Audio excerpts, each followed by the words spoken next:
What's up? I'm Lily. Revenge Crown brings you the stories that keep you hooked. If that sounds good, smash subscribe and let's go. Actually, I needed to rewind 12 hours. The dinner had been Saturday night. Now, it was Sunday morning, and I was sitting in my car outside Commerce Bank, waiting for the doors to unlock at 9 a.m. My phone buzzed with another text from my mother. Mom, 8:43 a.m. Don't forget your sister needs that $8,000 by Tuesday. Her business opportunity won't wait. Family invests in family. I stared at the message and thought about last night's dinner. How Mom had called me useless in front of everyone. How my sister Chelsea had laughed while asking for another loan she'd never repay. How my father had just nodded along like my sole purpose in life was funding their dreams. The bank doors unlocked. I grabbed my folder, the thick one I'd been building for 6 months, and walked inside. Patricia Morrison, my bank manager, spotted me immediately. We'd scheduled this appointment 2 weeks ago, right after Mom had called me a failure for the 3rd time in a month. Sarah, Patricia said warmly, gesturing to her office. Right on time. Are you ready? I sat down and opened my folder. Inside were printouts of every transaction from the last 5 years. Every joint account ID opened at 8 because Mom said it would. Teach me financial responsibility. Every deposit from my paycheck. Every withdrawal they'd made. I'm ready, I said. Patricia pulled up the accounts on her screen. Let's review what we're looking at. Joint checking account ending in 4429. You're listed as the primary account holder. Your mother is the secondary. Correct. Joint savings account ending in 7751. Same structure. Yes. And the investment account ending in 2893. Also joint, your primary. I nodded. My mother opened these accounts with me when I got my first engineering job. She said it would help me learn to manage money responsibly while contributing to family needs. Patricia's expression remained professionally neutral, but I'd worked with her long enough to see the flicker of understanding in her eyes. She'd seen this pattern before. And you want to restructure all 3 accounts today? I want to freeze the joint accounts and transfer my funds to new individual accounts that only I can access. That's well within your rights as the primary account holder. Patricia typed something. I need to inform you that any secondary account holders will lose access immediately. Any automatic payments or transfers they've set up will fail. Their debit cards will be declined. I understand. Sarah. Patricia stopped typing and looked at me directly. I have to ask. Are you absolutely certain? This will cause immediate disruption for your family members. I thought about the Excel spreadsheet on my laptop. The one I'd been maintaining obsessively for 6 months after I'd started noticing things.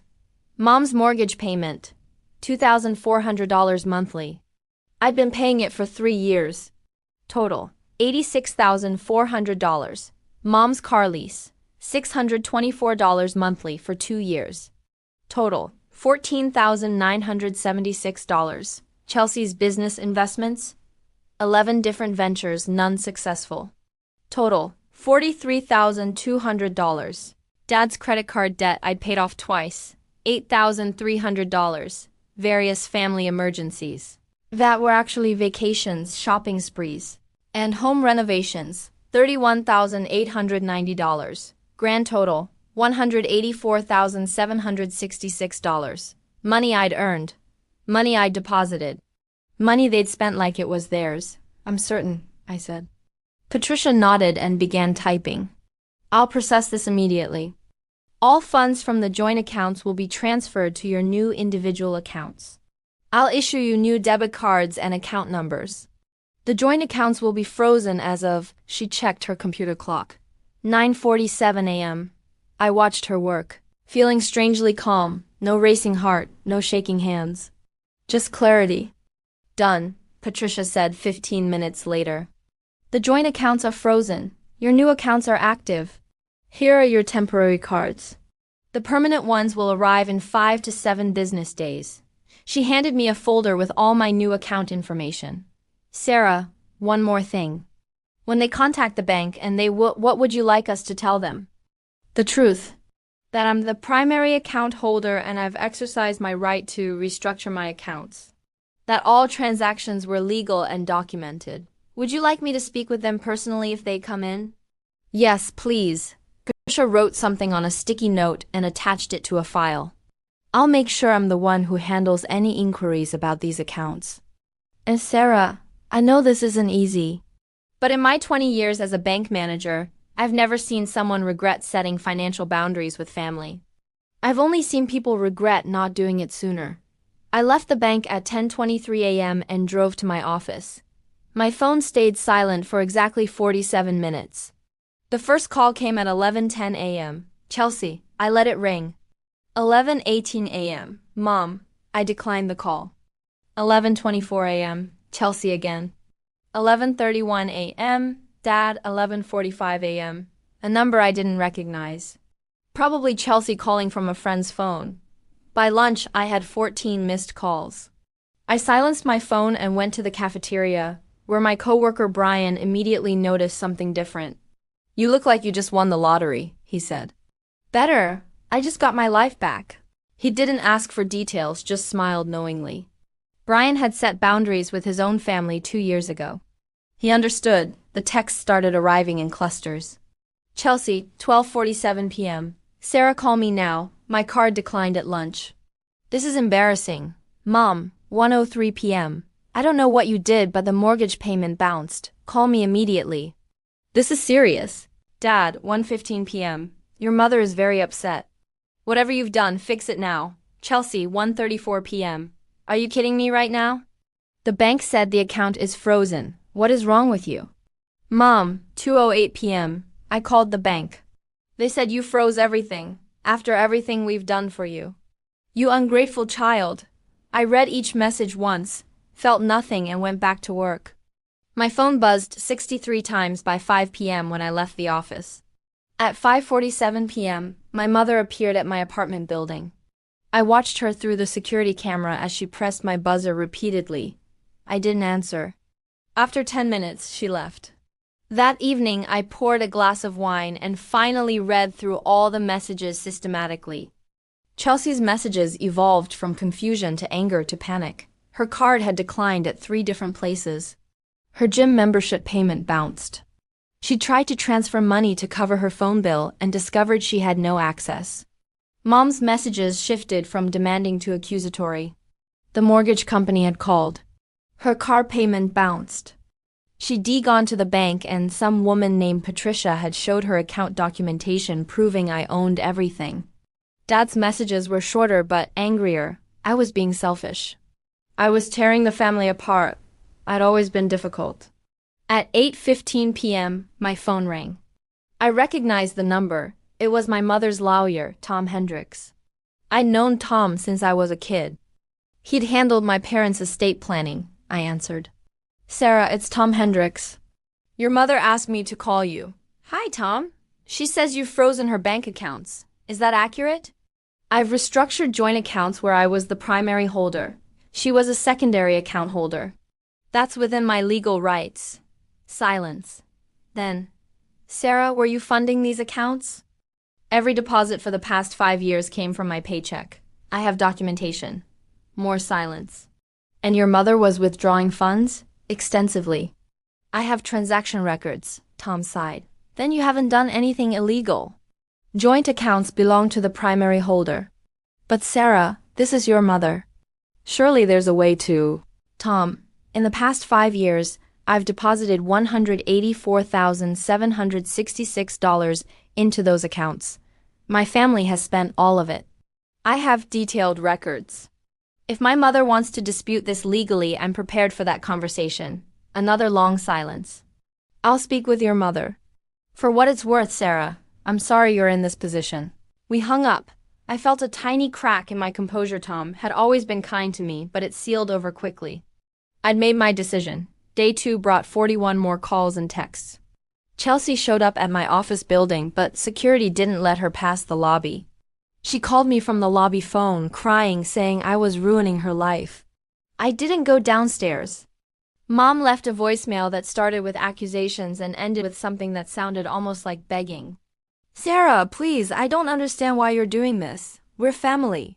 Family helps each other. Just call me back and we'll figure this out. I deleted it. By day 3, the call volume dropped to 27. They were starting to realize I wasn't going to answer. On day 4, Patricia called me. Sarah, I wanted to update you. Your mother and sister came to the bank again this morning, together this time. What happened? I met with them personally. I showed them the complete transaction history. 5 years of deposits from your account, all made by you. 5 years of withdrawals made by them. I walked them through the account ownership documentation. I explained that joint accounts are a privilege extended by the primary account holder, not a right. How did they react? Your sister cried? Your mother insisted there must be some mistake, that the accounts were family money. I explained that no, they were your money that you'd been sharing. There's a difference. Did they threaten legal action? Your mother mentioned lawyers. I suggested she consult one if she wished, but I also explained that everything was documented and legal.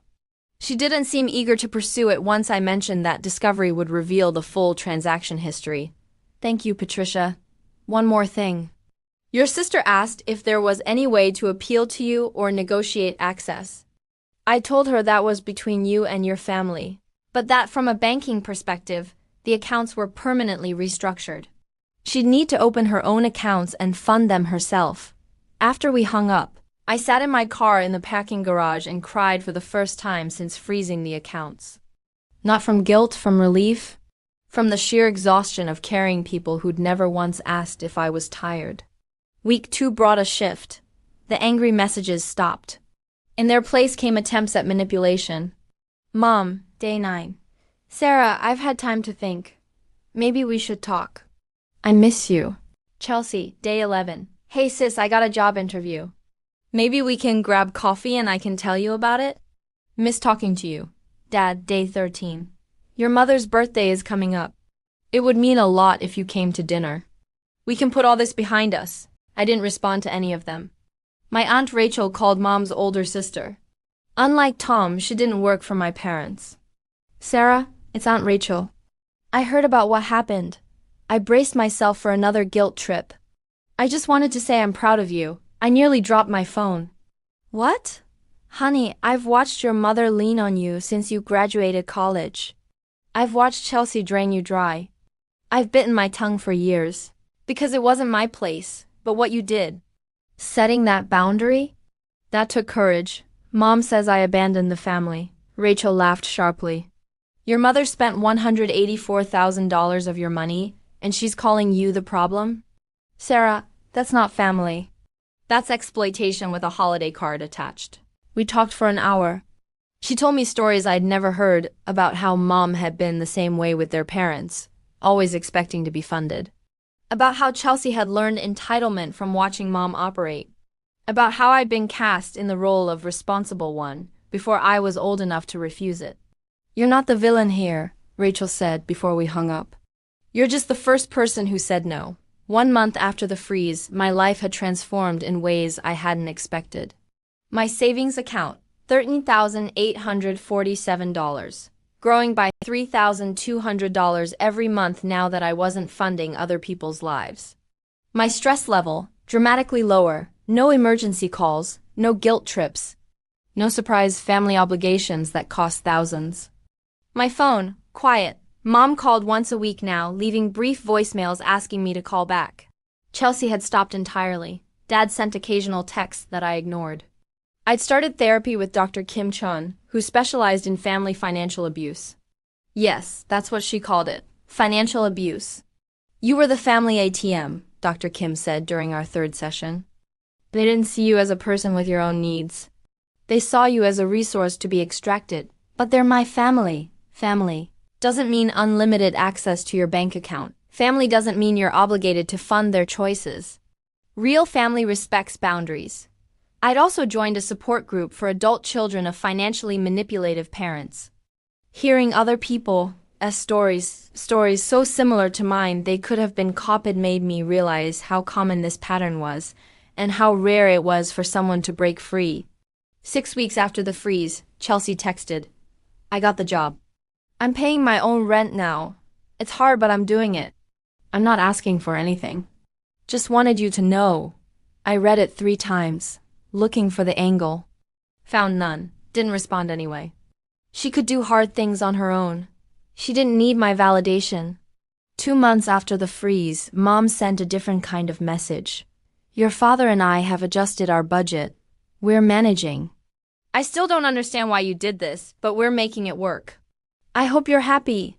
That last line, I hope you're happy, was supposed to be a barb, a guilt trip. But when I read it, I realized something. I was happy. I'd booked a vacation to Iceland, something I'd wanted to do for years but could never afford because there was always a family emergency. I'd upgraded my ancient laptop. I'd started taking a painting class on Tuesday evenings because it sounded fun and I could actually afford hobbies now. My apartment felt lighter. My phone didn't fill me with dread. My bank account was mine. 3 months after the freeze, I went to coffee with Aunt Rachel. She brought photos of her recent trip to Portugal. Your mother asked me to talk to you, Rachel said, sliding the photos across the table. She wants to know if you'll come to Thanksgiving. What did you tell her? I told her that was your decision and I wouldn't pressure you either way. She sipped her latte. But I'll tell you what I think. I think you should do whatever protects your peace. If that means going to Thanksgiving, fine. If that means spending it alone with Chinese takeout and Netflix, also fine. You don't owe them your presence just because they're blood. Do you think they've changed? Rachel considered this carefully. I think they've adjusted to their new reality. Whether they've actually reflected on their behavior? I don't know. That's not your responsibility to figure out. I spent Thanksgiving alone. Ordered Thai food, watched 3 movies, went to bed at 10 p.m. feeling completely content. My phone stayed silent all day. No guilt trips. No family needs you messages. Just peaceful, blessed silence. 4 months after the freeze, I checked my savings account balance. $26,193, all mine, growing steadily. I was on track to fully fund my retirement accounts this year for the first time ever. I'd also started dating someone I met at the painting class. His name was Marcus. And when I told him my family situation on our 3rd date testing to see if he'd think I was cruel, he'd said, "Sounds like you set a healthy boundary." Good for you. No judgment. No demands that I reconcile because they're family. Just acceptance that I'd done what I needed to do. 5 months after the freeze, I got a letter in the mail. Handwritten. From Chelsea. Sarah, I'm not asking for anything. I just wanted you to know I've been in therapy. My therapist helped me understand how much I took from you. How much I expected without ever asking if you were okay. I don't expect you to forgive me. I don't even expect you to respond to this, but I needed to say I'm sorry. Really sorry. Not sorry that the money stopped, but sorry that I never saw you as a person. Just as someone who was supposed to fix my problems. I'm working 2 jobs now. I'm paying off my credit cards. I'm learning what it means to actually support myself. It's hard. It's really hard. But I think maybe that's the point. I hope you're doing well. I hope you're happy. You deserve to be. Chelsea, I read the letter 5 times, cried a little, put it in a drawer. Maybe someday I'd respond, maybe not. But for the first time, I felt like my sister might actually understand what she'd done. I didn't owe her forgiveness, but I could acknowledge her effort to change. 6 months after the freeze, I sat in Patricia's office reviewing my financial progress. Your savings rate is exceptional, Patricia said, pulling up charts. At this pace, you'll have a 6-month emergency fund by next quarter. You're maxing out your retirement contributions. You've even started investing in index funds. I couldn't have done any of this while funding 3 other people's lives. No, you couldn't have. Sarah, do you ever regret your decision? I thought about it honestly. No, sometimes I feel sad about how things ended up. Sometimes I miss having a relationship with my family, but regret? No, I regret the years I spent being their ATM. I don't regret stopping. My phone stayed mostly quiet now. Mom called on my birthday. I didn't answer, but she left a brief voicemail wishing me well. Chelsea sent a text every few weeks updating me on her progress. Dad didn't contact me at all. The extended family had mostly sided with Mom, as expected. But Aunt Rachel remained in my corner, and a few cousins had quietly reached out to say they understood. I didn't need their approval anymore. I had something better, my own life, my own choices, my own peace. 7 months after freezing the accounts, I sat in my apartment on a Saturday morning, drinking coffee and reading. My phone didn't ring. Nobody needed emergency money. Nobody was having a crisis I was expected to solve. Outside my window, the city was waking up. Inside my apartment, everything was quiet. It sounded like freedom. And I'd never give it back.